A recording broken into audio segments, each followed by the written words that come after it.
జై శ్రీమన్నారాయణ. ఈరోజు మనం తిరుప్పావే దివ్య ప్రబంధములో 15వ పాసురంలోకి ప్రవేశిస్తున్నాం.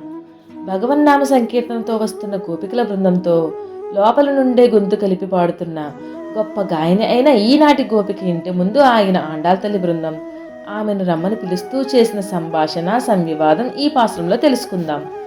ఓ లేత చిలుక, ఇంకా నిద్రపోతున్నావా అని అడగగా, ఓ పరిపూర్ణమైన గోపికలారా, నన్ను అలా పిలవకండి, నేను వస్తున్నాను అని చెప్పింది. వెంటనే ఆండాల్ బృందం, ఓ నేర్పుగలదానా, మాటకారివి నువ్వు, నీ నోటి దురుస్తనం, నీ మాటల అర్థం మాకు తెలుసులే అని అనగా, వెంటనే ఆ గోపిక, మీరే నేర్పురులు, మీరే దురుస్తనం కలవారు అని అంటూనే తనని తాను సముదాయించుకుంటూ, సరే నేనే అలాంటి దాన్ని అంటూ వచ్చింది.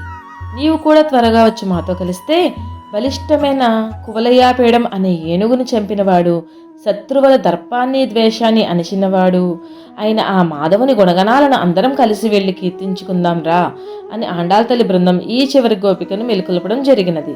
ఆ భగవద్భక్తుల విషయంలో ఏ విధముగా ప్రవర్తించాలి, వారి సాన్నిహిత్యం సహవాసం ఎంత గొప్పది, వారితో కలిసి ముందుకు నడిస్తే మనం ఎంత తొందరగా ఆ భగవంతుడిని చేరుకోవచ్చు అనే గొప్ప విషయాలు ఈ 10 పాసురాలలో చెప్తున్నారు. ఆండాల్ దివ్య తిరువిడుదలే శరణం. ఈ విధంగా ఆ మాధవునితో ముగ్ధ మనోహరమైన జడ మన నరసాపురం శ్రీ ఆదికేశవ ఎంబేర్మన్నారు కోవెలలో గోదాదేవికి అలంకరించబడి ఉన్నది.